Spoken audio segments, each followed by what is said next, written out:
Welcome to your favourite channel Raj competitive class. आज हम सीखेंगे 65वीं बीपीएससी का मैथ ऑल सॉल्यूशन। आज हम सीखेंगे 65वीं बीपीएससी का जो एग्जाम हुआ था उसका आज हम मैथ सॉल्यूशन 10 क्वेश्चन, इसमें जो क्वेश्चन पूछे गए थे 10 क्वेश्चन उसको आज हम कवर करेंगे। ठीक है दोस्तों, तो पहले मेरी इससे पहले वीडियो आपका 68वीं बीपीएससी का मैंने 3 पार्ट बनाए। 2 पार्ट में तो मैंने क्वेश्चन लिए थे फिजिक्स केमिस्ट्री जो आपका साइंस से क्वेश्चन आया था उसका, और पार्ट 3 में मैंने 10 क्वेश्चन उसके जो जो मैथ पूछे गए थे मैथ क्वेश्चन वो मैंने बना दिया। लिंक डिस्क्रिप्शन में जाके देख सकते हैं। और 64वीं बीपीएससी का भी वीडियो मैंने बना दिया है, मतलब उसका भी जो भी मैथ का क्वेश्चन पूछे जाते हैं मैंने बना दिया है। और मैं बता दूं कि ये 65वीं बीपीएससी इसका मैंने किसका वीडियो बनाया है, इसका हमने जो बहुत सारे 50 क्वेश्चन इसके बना दिए, मतलब इसके क्वेश्चन जो जो पूछे गए थे इसके 65वीं बीपीएससी के हमने क्वेश्चन बना दिए हैं। ठीक है, तो ये आपका मतलब 65वीं बीपीएससी का ये पार्ट 2 है जिसमें मैथ के आज हम लेके आए मैथ का सॉल्यूशन। ठीक है, पार्ट 1 65वीं बीपीएससी का क्वेश्चन वाला नहीं देखें तो लिंक डिस्क्रिप्शन में जाके देख सकते हैं। आइए तो आज हम कवर करते हैं 65वीं बीपीएससी का मैथ सॉल्यूशन। तो पहला क्वेश्चन यहाँ पर दिया हुआ है कि यदि s बराबर सिग्मा और के ऊपर सिग्मा इंटू ऊपर में क्या है 15 और नीचे n बराबर 1 n प्लस 1/3 इंटू मतलब कि इंटू में दिया हुआ है बराबर s, मतलब कि s का मान क्या होगा। कहता है यदि s बराबर सिग्मा के ऊपर 15 और नीचे है n बराबर 1 तो n प्लस 1/3 इंटू बराबर s का मान क्या होगा। हमको s का मान पता करने का था। देख लीजिए 64वीं बीपीएससी का जो एग्जाम हुआ था उसमें ये ऐसा ही क्वेश्चन और मैथ का उसमें पूछा गया था, सिग्मा से क्वेश्चन पूछा गया था। जी हाँ, नहीं देखें वीडियो समझ में आ जाएगा, देख लीजिए जाके। तो इसी से क्वेश्चन पूछे गए तो अगर उसको देखें तो इसको बनाना भी सिंपल है। इसमें फॉर्मूला लगाया जाता है वो मैं बता दूंगा। पहले चलिए इसको बनाते हैं। बनाना कैसे है, तो हमारा तो यहाँ पर n प्लस 1/3 दिया हुआ है, तो ये n यानी क्या होता है, n यानी नंबर। तो नंबर हमारे कितना है 15, तो हम यहाँ पर 15 लिखेंगे, गुना दे देंगे, प्लस नहीं देना है गुना दे देना है। और फिर 1/3 है 1/3 लिख लेंगे। 3 1 जा 3 कट जाता है और 3 5 जा 15 कट जाता है। अब 5 1 जा 5 5 1 जा 5 5 भी होता है। अब फॉर्मूला लगाया जाता है कि n तक की क्रमागत प्राकृतिक संख्याओं का योग, मतलब कहता है n तक की क्रमागत प्राकृतिक संख्याओं का योग। तो बराबर क्या होता है, बराबर होता है n प्लस 1 ये इंटू में है और अपॉन 2, तो ये फॉर्मूला लगाया जाता है n प्लस 1 इंटू और अपॉन में 2, तो ये आपका फॉर्मूला लगाया जाता है n तक की क्रमागत क्या आपका प्राकृतिक संख्याओं का योग। तो ये फॉर्मूला पर बनाएंगे। तो ये n यानी क्या होता है नंबर, तो नंबर हमारा पहले से कितना है 15 है, तो हम यहाँ पर 15 लिख लेंगे। ठीक है, अब क्या है यहाँ पर गुना दे देंगे, गुना दे दिया। अब ये n फिर वही n मतलब फिर से नंबर होता है, तो नंबर तो पहले से हमारा 15 है और प्लस 1 है, तो जो 15 नंबर था उसमें 1 जोड़ देना है तो आता है 16, तो वो 16 हम यहाँ पर लिख देंगे। और अपॉन में 2 है 2 दे देंगे। 2 1 जा 2 कट जाता है, 2 8 जा 16 कट जाता है। 15 से 8 को मल्टीप्लाई कर दीजिए, आएगा कितना 120 आएगा।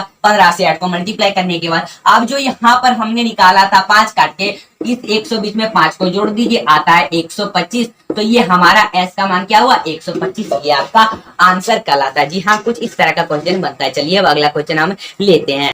दोस्तों क्वेश्चन है हमारा क्या है, यदि वृत्त क्या लिखा है, यदि वृत्त ए और बी की त्रिज्या 1.5 अनुपात 1 के अनुपात में है तो क्या लिखा है, तो वृत्त ए और बी के क्षेत्रफलों का अनुपात होगा कितना होगा, हमको ये पता करने का है। तो इसको हमको बनाना है। तो क्या कहता है कि यदि a और b, तो a हम इस ये कितना है 1.5 है अनुपात और b कितना है तो 1 है, ये है। तो इसका हमको बनाने का था, तो ये वर्ग में बनेगा, तो ये वर्ग में बनेगा, मतलब कि 1.5 का वर्ग कर दीजिए, मतलब होल स्क्वायर इसको कर दीजिए, और फिर अनुपात है अनुपात और 1 का भी होल स्क्वायर कर दीजिए। हमने होल स्क्वायर कर दिया ना। तो अब क्या करिए, ये 1 जो है इसका हमको बढ़ा देना है, मतलब 1 का बढ़ा दीजिए, एक मतलब एक और जोड़ दीजिए तो कितना होता है 2 होता है, और फिर पॉइंट है पॉइंट और 5, और 5 का अब सोचिए कि स्क्वायर में है, मतलब 5 का अब स्क्वायर में है, तो 5 का स्क्वायर यानी 5 का वर्ग कितना होगा 5 5 जा होता है कितना होता है 5 5 जा 25, तो वो 25 आपको यहाँ लिख देना है, हो गया। अब फिर अनुपात है, अनुपात और फिर वन का मतलब वन का वर्ग कितना होगा, वन का स्क्वायर में दिया हुआ है तो वन का वर्ग कितना होगा, वन वन जा वन ही होता है, तो वन, तो 2.25 अनुपात वन, तो ये आपका आंसर कल आया। दूसरे नंबर का क्वेश्चन हमने सॉल्व कर दिया। चलिए अब अगला क्वेश्चन हम लेते हैं। दोस्तों अगला प्रश्न है, यहाँ पर देख लीजिए क्या है कि लिखा है कि दो रेलगाड़ी जिनमें प्रत्येक की लंबाई 150 मीटर और प्रत्येक की गति 90 किलोमीटर प्रति घंटा है, एक दूसरे की विपरीत दिशा में चल रही है वो दोनों गाड़ी, और रेलगाड़ियों द्वारा एक दूसरे को पार करने में लिया गया समय।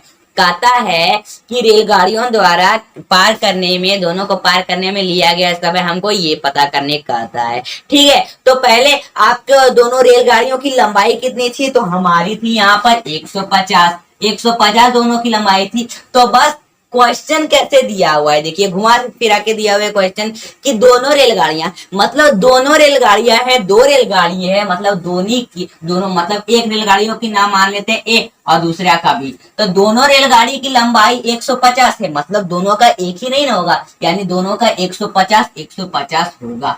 आप दोनों को ऐड कर दीजिए, ऐड कर देने के बाद आएगा 300 आएगा ना। तो अब क्या कहता है, 90, उसमें लिखा था 90 किलोमीटर प्रति घंटा, तो वो जो 90 किलोमीटर प्रति घंटा लिखा था, तो इसका मतलब कि दो रेलगाड़ियां हैं, मतलब दो रेलगाड़ियां हैं तो दोनों का 90 किलोमीटर प्रति घंटा है ना, तो इसीलिए ए और इसका हम बी मान लेते हैं, तो 90 किलोमीटर दोनों का है, तो दोनों को जोड़ दीजिए, दोनों को जोड़ देने के बाद 180 किलोमीटर प्रति घंटा आएगा। ठीक है, तो एक घंटे में कितने मिनट होते हैं, 60 मिनट होते हैं। जी हाँ, आप जानते हैं एक घंटे में 60 मिनट होते हैं ना। और यहाँ पर तो आप बताइए एक मिनट में कितने, मतलब एक मिनट में कितना चलेगा, तो ये 3 किलोमीटर होगा। ठीक है, एक मिनट में 3 किलोमीटर, 180 किलोमीटर है तो एक घंटा में 60 मिनट होगा, तो एक मिनट में 3 किलोमीटर होगा। जैसे इसमें 60 मिनट में 180 किलोमीटर था, तो एक मिनट में 3 किलोमीटर होगा ना। तो अब बताइए ये एक मिनट में कितने सेकंड होते हैं, 60 सेकंड होते हैं, 60 सेकंड होते हैं, तो 60 सेकंड का 3000 होगा, यहाँ पर 3000 होगा, यहाँ पर क्या था 300, तो यहाँ पर 3000 हो जाएगा उसका। अब काटिए, मतलब एक जीरो इसका कटेगा, एक जीरो इसका कटेगा। अब कहता है दोनों रेलगाड़ियों द्वारा मतलब लिया गया समय, पार करने में लिया गया समय तो कितना है। जी हाँ, ऑप्शन में आपका 6 सेकंड है, तो ये आपका 6, ये 300 पर ध्यान नहीं देना, ये आपका 6, तो ये आपका 6 जो है 6 सेकंड होंगे कुल, तो ये आपका आंसर कहलाएगा 6 सेकंड। इस तरह का ये क्वेश्चन बनता है। जी हाँ, बहुत ही सिंपल था, प्यारा सा क्वेश्चन, तो हमने इसको बना लिया, बहुत ही सिंपल था। चलिए अब अगला क्वेश्चन हम लेते हैं। दोस्तों क्या है क्वेश्चन, बहुत ही सिंपल सा क्वेश्चन है। क्या दिया हुआ, दो विद्यार्थियों क्या लिखा है, दो विद्यार्थी यानी स्टूडेंट, दो विद्यार्थियों में 12 एक जैसी कलम बांटने के कितने तरीके होंगे यदि प्रत्येक को कम से कम 2 पेन 2 कलम मिलने आवश्यक हो। तो हमको ये क्वेश्चन को बनाना है। कहता है कि दो विद्यार्थी हैं, मतलब हम एक का नाम दे देते हैं ए और दूसरा का नाम बी। अब कहता है कि कम से कम जितने भी उसमें स्टूडेंट हैं, मतलब कि कितने स्टूडेंट हैं, दो विद्यार्थी 12 कलम, मतलब यहाँ पर 12 जो उसमें लिखा हुआ था 12 मतलब कलम है जो था उसमें, तो उसी पर हमको ये बनाना है। तो देख लीजिए, तो ये एक का नाम हमने ए दे दिया और दूसरे का बी दे दिया। ठीक है, तो कहता है प्रत्येक को कम से कम 2 पेन मिले, 2 कलम मिले, 2 मिलने कहता है। तो ए को मतलब कि कहता है कि कितने आवश्यक, मतलब कहता है कि बांटे कितने होंगे, मतलब कि बांटना कितना तरीके होंगे, बांटने का कितना तरीका होगा, यही क्वेश्चन करता है। तो ए को अगर हम 2 पेन दें तो दूसरा को हम 10 पेन देंगे। अब बताइए 2 और 10 कितने होते हैं, कुल होते हैं 12 होते हैं, तो हमने 12 कलम पूरा लिए। अब ये ए को हम फिर 3 कलम देंगे, तो बी को हम 9 कलम देंगे। 3 और 9 कितने होते हैं, 12 होते हैं। अब हम इसको ए को देंगे 4, तो इसको देंगे हम 8, 12 हो गए। फिर इसको देंगे 5, तो इसको देंगे कितने, 7 हो गए 12। अब इसको देंगे अगर हम 4, तो इसको देंगे यहाँ पर अगर हमने इसको हमने 5 दिया, अब इसको हम देंगे, ये ए नंबर को हम 6 देंगे, तो बी नंबर का भी 6 देंगे, दोनों एक जैसा, तो 6 6 होते हैं 12। अब फिर हम ए को 7 देंगे, तो हम बी को देंगे कितने कितने देंगे 5 देंगे, 7 5 होते हैं 12। अब हम ए को देंगे फिर से कितने ये 8 देंगे, लिख लेते हैं सॉरी 8 लिख लेते हैं। अब इसको हम कितने देंगे तो ये 4 देंगे, 8 4 12 होते हैं। अब फिर ए को देंगे 9, तो इसको देंगे 3, 9 3 होते हैं 12। अब फिर हम ए को देंगे 10, तो हम इसको देंगे कितने 2 देंगे। तो कितने कुल 10 और 2 12 होते हैं। तो कितने कुल तरीके हुए, 1 तरीका 2 तरीका 3 तरीका 4 5 6 7 8 9, कुल हमारे 9 तरीके हैं बांटने के हैं। 2 विद्यार्थी जो 12 कलम बांटे तो मतलब स्टूडेंट को बांटे तो कितने तरीके होंगे बांटने के, तो वो 9 तरीके होंगे। कुछ इस तरह का ये क्वेश्चन बनेगा। जी हाँ, बहुत ही सिंपल था क्वेश्चन। चलिए अब अगला क्वेश्चन हम लेते हैं। दोस्तों अगला क्वेश्चन क्या है हमारा, यहाँ पर देख लीजिए 5वें नंबर का। एक नल पानी की किसी टंकी को 3 घंटे में भर सकता है और दूसरा नल उसी टंकी को 4 घंटे में खाली कर देता है। यदि टंकी 1/3 भरी हो तो और दोनों नलों को एक साथ खोल दिया जाए तो टंकी भरने में कितना समय लगेगा। तो हमको कहता है कि टंकी भरने में कितना समय लगेगा। पहले कहता है कि ए जो मतलब एक टंकी जो है मतलब कि एक पाइप जो है उसको हम ए मान लेते हैं और दूसरा को बी, ठीक है।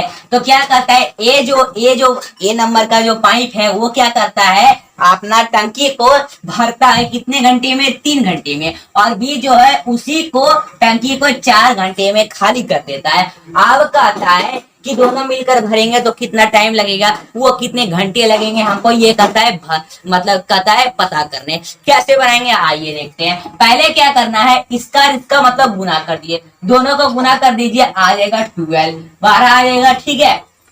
तो जो ए वाला है यहाँ पर सॉरी चलिए थोड़ा इसको अच्छे से पहले लिखते हैं, ए वाला और यहाँ पर बी है।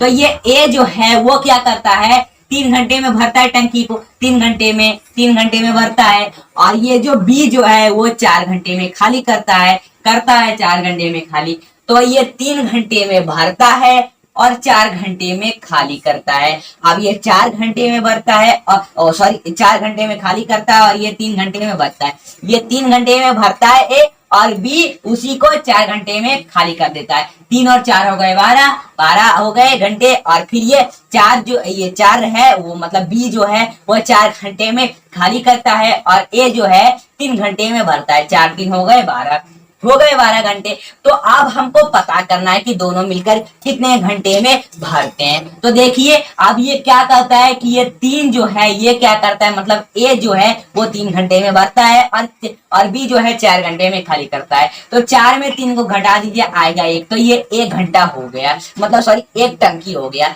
ये 1 टंकी हो गया। अब ये 12 1 या 12 होता है ना, 12 1 या 12, बहुत अच्छी। अब ये समझिए, अब कहता है दोनों मिलकर कितने बनेंगे। तो पहले से वहां पर दिया है कि 1/3 क्या दिया हुआ है पहले से 1/3 यानी 1/3 पहले से वहां पर दिया हुआ है। आपको लग रहा है ये आंसर, लेकिन ये आंसर नहीं, पहले से ही 1/3 दिया हुआ है। तो 3 भाग भरता है मतलब क्या करता है 12 घंटे में 3 भाग भरेगा। अब 1 घंटे जैसे देखिए 12 घंटे में उस टंकी को क्या करेगा 3 भाग भरेगा। अब 1 घंटे में उसी टंकी को कितने 4 घंटे में मतलब क्या करेगा मतलब क्या करता है वो व्यक्ति, मतलब जैसे देखिए ये 4 घंटे, यहाँ पर हम लिख देते हैं 4 घंटा। 4 घंटा में एक को भरेगा मतलब 1/3 को भरेगा। अब यहाँ पर 8 जो है वो क्या करेगा 2/3 को भरेगा, 8 घंटे में 2/3 को भरेगा। हमको कहता है दोनों मिलकर कितने समय में भरेंगे, कितने घंटे में भरेगा। मतलब कि जो आप पहले से तो हमारा 1/3 दिया हुआ है, तिहाई दिया हुआ है, तो 12 घंटे में 3/3 का मतलब 3 भाग भरेगा। अब 4 घंटे में 1 भाग भरेगा। अब 8 घंटे में 2 भाग भरेंगे। तो हमको कहता है दोनों मिलकर कितने घंटे में भरेंगे, तो हमारा कितने घंटे में भरेंगे 8 घंटे में। तो ये आपका आंसर कहलाएगा। जी हाँ, इस तरह का ये कुछ क्वेश्चन बनता है। बहुत ही सिंपल सा क्वेश्चन था, चलिए हमने बना दिया। अगला क्वेश्चन हम लेते हैं।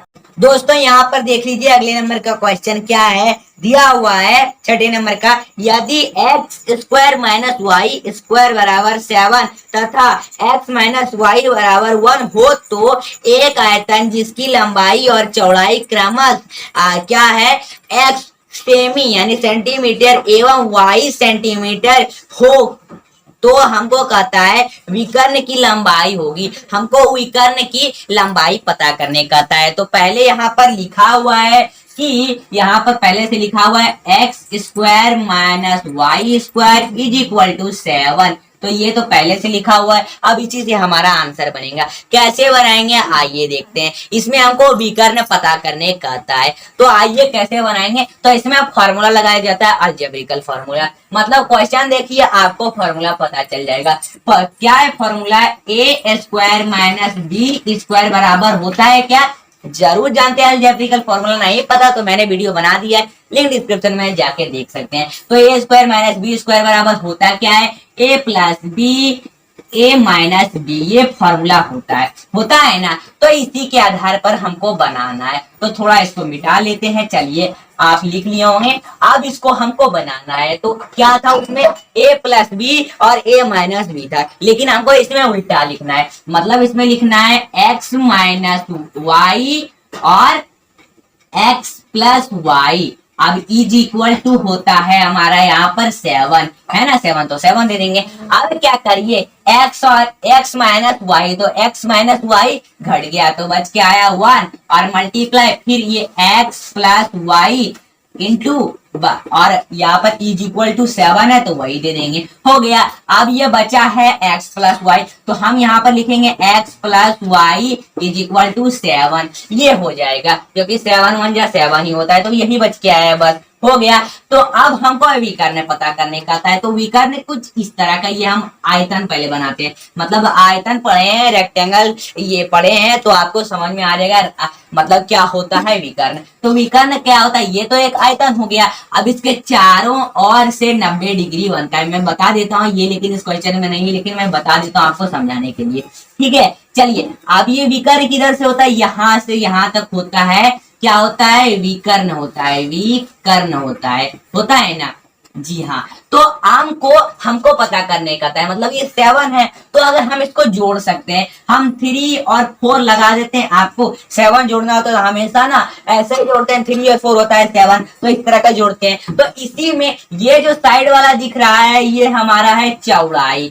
क्या है? चौड़ाई है। और ये दिख रहा है ये हमारा है लंबाई, ठीक है। तो चौड़ाई हम मानेंगे इसका इधर वाला 3 और लंबाई मानेंगे इसका 4, और विकर्ण क्या रहेगा? 5 मान के 5। विकर्ण क्या रहेगा हमारा? 5। अब कैसे होगा देखिए। अब ये 4 और 3 है, 4 और 3 को जोड़ दीजिए, लंबाई चौड़ाई को जोड़ दीजिए, होता है हमारा 7। तो बच के आया सिर्फ 5। तो ये आपका 5 आंसर कहलाएगा। विकर्ण क्या होगा? तो ये 5 इसका आंसर होगा। जी हाँ, कुछ इस तरह का ये क्वेश्चन बन सकता है। चलिए दोस्तों अगले क्वेश्चन लेते हैं। समझ गए होंगे ये क्वेश्चन। चलिए अब अगला क्वेश्चन हम लेते हैं।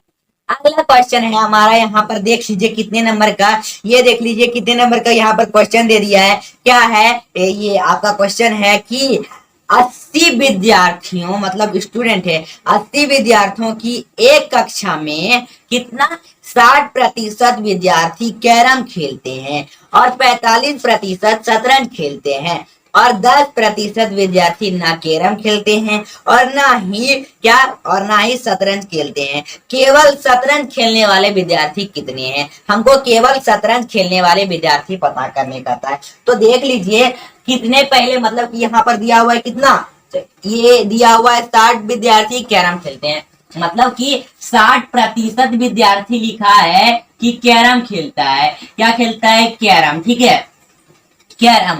और कितना प्रतिशत? 45% शतरंज खेलता है, 45% शतरंज खेलता है, ठीक है, शतरंज खेलता है। जी हाँ। तो ये कहता है, अब कहता है कि जो 10% है, 10% कुछ भी नहीं खेलता, कुछ भी नहीं खेलता।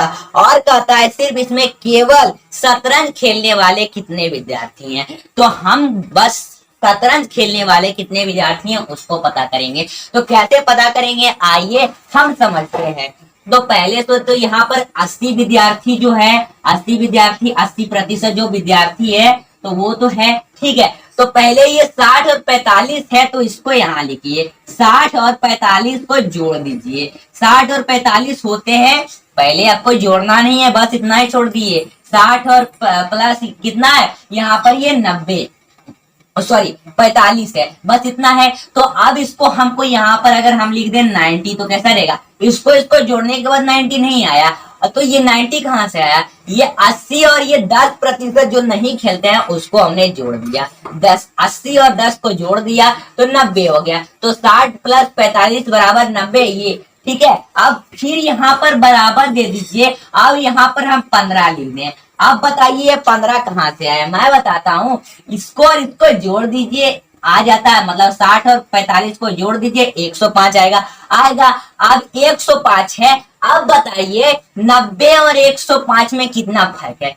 90 और 105 में 15 ही ना फर्क है, इसीलिए बराबर में 15 लिखती है। बहुत अच्छी बात है, आप समझ गए। अब हम यहाँ पर सर्कल बनाते हैं, मतलब ऐसा ही क्वेश्चन उसमें भी मैंने लिया था, वो 66वीं पीएससी में ऐसा ही क्वेश्चन था, एथलेटिक्स टीम जैसा था क्वेश्चन उसमें। तो जो 15 जो मैंने निकाला है, जो 15 यहाँ पर निकाले हैं प्रतिशत, उसको बीच में लिख दीजिए 15%। अब ये जो है हमारा कैरम वाला हो गया, और ये बॉक्स जो है कैरम वाला, और ये जो बॉक्स है वो है शतरंज वाला। जी हाँ, कैरम वाला और शतरंज वाला। तो हमको यहाँ पर क्या करना है, ये जो 15 दिया हुआ है तो 60 और 15 में घटा दीजिए, मतलब कि ये 60 में ये 15 घटा दीजिए, 60 में 15 घटाते हैं तो आता है कुल 45।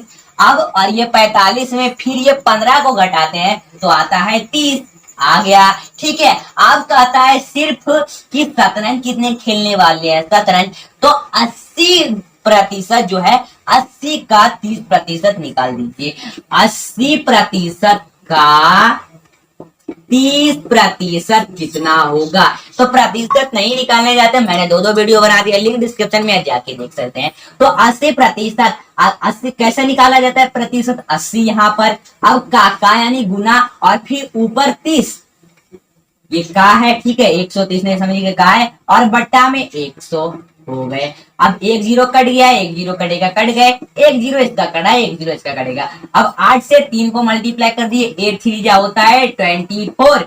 तो ये आपका आंसर कहलाएगा। मतलब क्या शतरंज कितने खेलने वाले हैं, तो 24% विद्यार्थी शतरंज खेलने वाले हैं। ठीक है, तो ये आपका आंसर कहलाएगा। ठीक है, चलिए आप समझ गए। अब अगला क्वेश्चन हम लेते हैं। दोस्तों क्या है, बहुत सा ही सिंपल सा क्वेश्चन है। क्या है दिया हुआ, श्रेणी 1 3 9 15 और 25 35 और 49 का अगला पद होगा। तो हमको कहता है श्रेणी संख्या है 1 3 9 15 25 35 और 49 का अगला पद होगा। तो हमको अगला पद पता करने का है क्या होगा। तो पहले तो हमारा यहाँ पर दिया हुआ है श्रेणी 1 3 और कितना दिया हुआ था उसमें 9, फिर कितना दिया हुआ था आपका इसमें 15, फिर कितना दिया हुआ था आपका इसमें 15 के बाद कितना दिया हुआ था 25, 25 के बाद 35 और फिर कितना 49, यही इतना था ना। अब इसके बाद अगला पद हमको पता करने का है। थोड़ा इसको हम मिला लेते हैं, सही है कि नहीं। चलिए भूल गए होंगे, चलिए थोड़ा इसको हम पहले यहाँ पर देख लेते हैं। वही क्वेश्चन है, हाँ चलिए ठीक है, चलिए हाँ ठीक है। तो यही हमारा क्वेश्चन है। तो इसका कहता है अगला पद कौन सा होगा, ये पता करने का है। 66वीं बीपीएससी में जो एग्जाम हुआ था उसमें कहता था कि लुप्त संख्या क्या होगी, लुप्त संख्या। लेकिन इसमें अगला पद क्या होगा, वही जैसा क्वेश्चन है, बस इसमें डरना नहीं है, बस वही जैसा क्वेश्चन है। कैसे बनाना है देखिए, देखिए 1 के बाद क्या आता है 2 आता है ना। तो 2 का वर्ग करते जाइए, 2 का वर्ग 2 पर स्क्वायर है, मतलब 2 का वर्ग कितना होता है 2 2 जा 4 होता है। तो 4 से 1 कम 3, फिर आता है यहाँ पर 3, अब 3 आता है, 3 का स्क्वायर आता है, 3 का स्क्वायर आता है। तो 3 3 जा 9, ठीक है। फिर आता है 4 स्क्वायर आता है, तो 4 जा 16, अब 16 से 1 कम 15, फिर आता है 5 या 25 स्क्वायर है, मतलब 5 या 25, ये तो ठीक है अपना। अब फिर आता है 6 का स्क्वायर, तो 6 जा होता है 36, तो 36 में 1 कम 35, अब 35 के बाद क्या आता है, ये सॉरी 6 के बाद क्या आता है 7, 7 आता है, तो 7 का स्क्वायर मतलब 7 7 जा, ठीक है 49। अब इसका अगला पद पता करने का है, तो हम 8 का स्क्वायर ना लेंगे, तो 8 8 या 64, तो 64 से 8 कम तो वो होता है 63, तो हमारा अगला पद हुआ 63। तो ये आपका इस तरह का कुछ इसका आंसर बनेगा, 63 इसका आंसर रहेगा। जी हाँ, मतलब कि जो संख्याएं मतलब एक है उसके बाद स्क्वायर आएगा, तो जो स्क्वायर है मतलब कि ओड नंबर पढ़े हैं तो जो ओड नंबर रहेगा उसमें एक कम करते चल जाना है, एक कम कम कम करते चल जाना है, तो वो आपका आंसर आ जाएगा, ठीक है। और जिसका जो है मतलब 3 का था, 3 3 या 9, तो वो तो ठीक है। अब जैसे 25 तो 5 5 या 25 ठीक है, 49 7 7 49 ये तो ठीक है। इस तरह का कुछ मतलब कि जो ओड नंबर में आएगा, मतलब जो आप करते हैं मतलब वर्ग जिसका निकालते हो ओड नंबर में आएगा उसका एक कम करते चल जाना है, आपका आंसर निकल के आ जाएगा। जी हाँ, कुछ इस तरह का ये क्वेश्चन बनता है। चलिए अब अगला क्वेश्चन हम लेते हैं। दोस्तों क्या है, क्वेश्चन दिया हुआ है यहाँ पर, यदि x cube minus y cube बराबर क्या है 117 और बट्टा में 8 तथा x माइनस वाई बराबर 3/2 हो, तो x square plus x y और प्लस वाई और स्क्वायर का मान क्या होगा, हमको ये पता करने का था। जी हाँ, ये पता करने का था। तो पहले से तो यहाँ पर दिया हुआ है x cube minus y cube दिया हुआ है, तो हम यहाँ पर एक्स क्यू और माइनस वाई क्यू लिख देंगे, ठीक है। और यहाँ पर इतना है दिया हुआ पहले से, सॉरी स्क्वायर लिखा गया, हम क्यू दे देते हैं, x cube minus y cube, तो इज इक्वल टू 117, वो सब को पहले आप छोड़ दीजिए। पहले इसमें क्या करना है, जो लिखा हुआ था इसके नीचे जो लिखा हुआ था एक्स माइनस वाई बराबर कितना 3/2 था, तो पहले हम 3/2 नहीं बस x माइनस वाई ही लिख देंगे। लिख दिए x माइनस वाई, तो थोड़ा इसको सीधा लिख देते हैं, x माइनस वाई इंटू बराबर में क्या होगा, जो था वहां पर एक्स स्क्वायर, फिर देख लीजिए जैसे क्वेश्चन क्या है, x square plus x y plus y square, ये है ना, एक्स माइनस वाई बराबर x square plus x y plus y square, यही है ना, ठीक है। तो अब जो वहां पर दिया हुआ ये क्वेश्चन एक्स क्यू और माइनस वाई क्यू, तो हमको और फिर ये बट्टा में जो x माइनस वाई है लिखा, तो वही हम लिख लेंगे, x माइनस जो y लिखा है तो हम यही लिख लेंगे, ठीक है। अब बराबर देंगे, अब जो लिखा हुआ था 117, सॉरी यहाँ 117 और बट्टा में क्या था 8 था, 117 और बट्टा में 8, ठीक है। और फिर जो x माइनस वाई इंटू बराबर में क्या था दिया हुआ, क्या था दिया हुआ 3/2 था, 3/2 था ना दिया हुआ, जैसे क्वेश्चन में 3/2 लिखा हुआ था, तो हम क्या करेंगे 117/8 के नीचे ही 3 और बट्टा में 2 लिख देंगे, लिख दिया। अब ये 117 और गुना में अब क्या करना है, मतलब भिन्न का गुना जानते हैं तो आप समझ गए क्वेश्चन, मतलब 3 और बट्टा 2, अब इसको ऊपर ले जाएंगे तो इसको उल्टा कर देना है, मतलब 2 ऊपर और 3 नीचे। अब कटेगा 2 1 जा 2 कट जाता है, 2 4 जा 8 कट जाता है, कट गया, 3 1 जा 3 कट जाता है, 117 39 बार में कट जाता है 3 के टेबल में। अब बचा क्या 4 और ये कितना 39 ना बच्चा, तो हम यहाँ पर 39 और 4 तो अब कटेगा नहीं, तो 39 और बट्टा में 4 लिखेंगे, तो ये आपका आंसर कहलाएगा दिस क्वेश्चन का। कितना बड़ा क्वेश्चन था, चलिए हमने इसको बना लिया, बहुत ही सिंपल था। चलिए अब अगला क्वेश्चन आखिरी क्वेश्चन होगा वो हम लेते हैं, बहुत ही अच्छे क्वेश्चन इसमें आए पूछे गए। चलिए अगला क्वेश्चन हम लेते हैं। दोस्तों ये हमारा आखिरी नंबर का क्वेश्चन क्या है दिया हुआ, यहाँ पर दिया हुआ है, यदि क्या दिया हुआ है, यदि 5 का ऊपर मतलब 5 का होल स्क्वायर मतलब दिया हुआ है 5 into x square plus 2x plus 7 बराबर 125 का होल स्क्वायर और यहाँ पर x प्लस 1 हो, तो x का मान है, तो हमको x का मान पता करने का आता है इस क्वेश्चन में, ठीक है। तो आइए इसको हम बनाते हैं। तो आइए देख लीजिए, यही क्वेश्चन यहाँ पर भी लिख दिया हूं मैं, यहाँ पर शॉर्ट में लिख दिया हूँ एक्स स्क्वायर प्लस 2x यहाँ पर 7, तो इसको हमको बनाना है, तो हम यहाँ पर लिखेंगे x square plus 2x plus 7 is equal to 6x plus 3।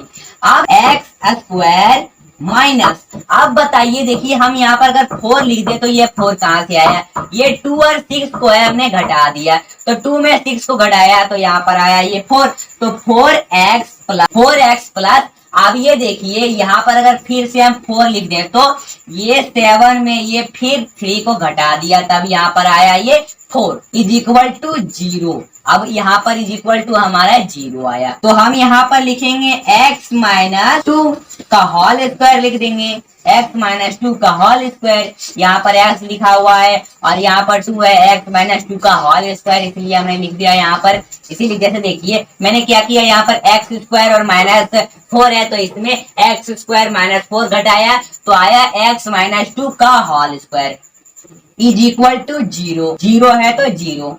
फिर यहाँ पर क्या होगा, ये इंटू जो है इसमें हट जाएगा और ये स्क्वायर भी हट जाएगा, तो x minus 2 is equal to 0 आएगा, इज इक्वल टू 0 आएगा। तो अब बचा क्या, क्या बचा, तो यहाँ पर x और ये x बराबर ये 2 बचा, ठीक है। मतलब कि अब ये 0 का तो कोई वैल्यू है नहीं, इसीलिए x बराबर x माइनस 2, तो x बराबर 2 बचा। तो जो x का वैल्यू है वो हमारा यहाँ पर ये x का वैल्यू हमारा 2 आया, तो इसका आंसर होगा 2। तो इस तरह का ये कुछ क्वेश्चन बनता है। जी हाँ दोस्तों, ये आपका 65वीं यूपीएससी का जितने भी 10 क्वेश्चन थे इसमें 10 क्वेश्चन मैथ के पूछे गए थे, 10 को आज हमने बना दिया। ठीक है दोस्तों, चलिए फिर मिलते हैं अगले वीडियो के साथ ऐसे टॉपिक लेके।